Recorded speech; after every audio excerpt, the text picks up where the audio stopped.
ತನ್ನಲ್ಲಿ ನಮ್ದು ಒಂದು ವಿನಂತಿ. ಏನಮ್ಮ ಅದು? ಅಣ್ಣ, ಅದು ಅದು ಅದು ಅದು ಅಂದ್ರೆ ಹೇಗೆ ಅರ್ಥ ಆಗ್ಬೇಕು? ಸ್ವಲ್ಪ ಬಿಡಿಸಿ ಹೇಳಮ್ಮ. ಬನ್ರಿ, ಅಣ್ಣ ಕೇಳ್ತಾ ಇದ್ದೇನೆ, ಹೇಳ್ರಿ.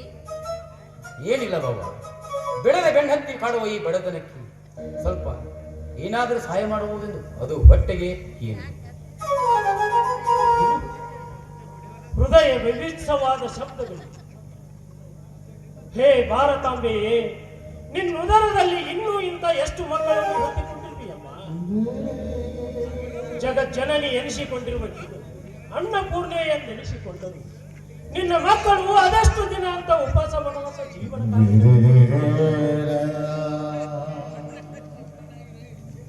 ಈ ಮೇಲು ಕೀಳೆಂಬ ಭಾವನೆ ತಾರತಮ್ಯಗಳಲ್ಲೂ ಮಾಯವಾಗಿ ಈ ಸಮಾಜದಲ್ಲಿ ಎಲ್ಲರೂ ಸರಿಸಮಾನರಾದಾಗ ಆ ಮಹಾತ್ಮ ಗಾಂಧೀಜಿಯವರು ಕಂಡ ರಾಮರಾಜ್ಯದ ಕನಸು ನನಸಾದೀತು.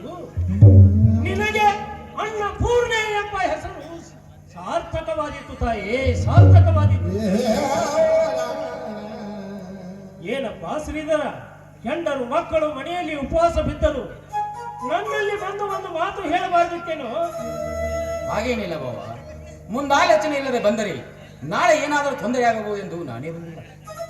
ಏನಮ್ಮ ಅನುಪಮ, ಅವಳಿಗಂತೂ ಬುದ್ಧಿ ಇಲ್ಲ, ನಿನಗಾದ್ರೂ ಬುದ್ಧಿ ಬೇಡವೆ?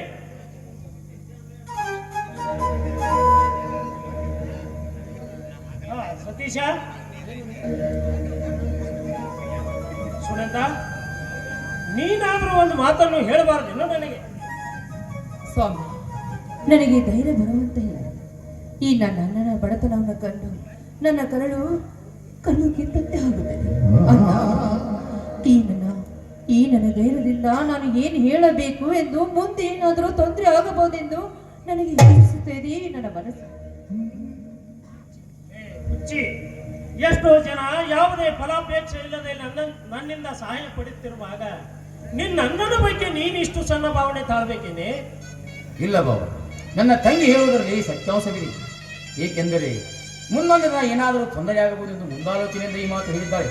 ಬಾಬಾ, ನಾನು ಮತ್ತೆ ಬೇರೆ ಕಡೆ ಎಲ್ಲಿಯಾದರೂ ಕೇಳುತ್ತೇನೆ. ನಾನಿಂದು ಬರಲಿ. ಅನುಪಮ್ಮ, ನಡೆ ಹೋಗೋಣ. ಇಲ್ಲ ಶ್ರೀಧರ, ನೀವು ತಿಳಿದುಕೊಂಡಷ್ಟು ನಮ್ಮನ್ನ ಅಲ್ಪಮತಿಯಲ್ಲ. ಶ್ರೀಧರ, ಎಂತ ಹುಚ್ಚನು ನೀನು? ಈ ಮನೆಗೆ ಬಂದವರು ಎಂದು ಬರಿಗೆಯಿಂದ ಹೊರಗಡೆ ಹೋಗಿಲ್ಲ.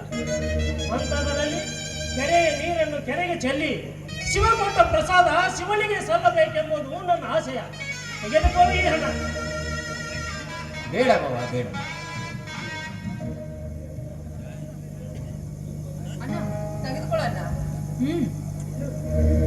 ತಂಗಿ, ನಿಮ್ಮ ಋಣದ ಭಾರ ಬಹಳ ಆಯಿತು. ನಾನು ನಿಮಗೆ ಎಂದೂ ಋಣಿಯಾಗುತ್ತೇನೆ. ಹಬ್ಬ, ಈಗ ಸಮಾಧಾನವಾಯಿತು ಈ ಜೀವಕ್ಕೆ. ಶ್ರೀಧರ, ಈಗ ನಾನು ಕೊಡುತ್ತಿರುವ ಹಣದಿಂದ ನಿನ್ನ ಬಾಳು ಬಂಗಾರವಾಗಲಿ. ಈ ನಿಮ್ಮ ಅಮೃತ ನುಡಿಯೇ ನನಗೆ ಆಶೀರ್ವಾದ. ಊಟ ಮಾಡಿ ಆನಂದದಿಂದ ಹೋಗ್ಬಿಡಲ್ರಿ. ಬನ್ನಿ, ಹಾಗಾದ್ರೆ ಎಲ್ಲರೂ ಸೇರಿ ಊಟ ಮಾಡೋದಂತೆ ಒಳಗಡೆ.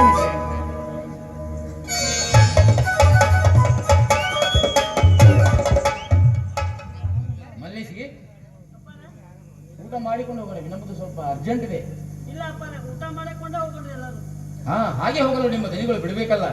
ನಡೆಯಿರಿ, ಊಟ ಮಾಡಿಕೊಂಡು ಹೋಗೋಣ.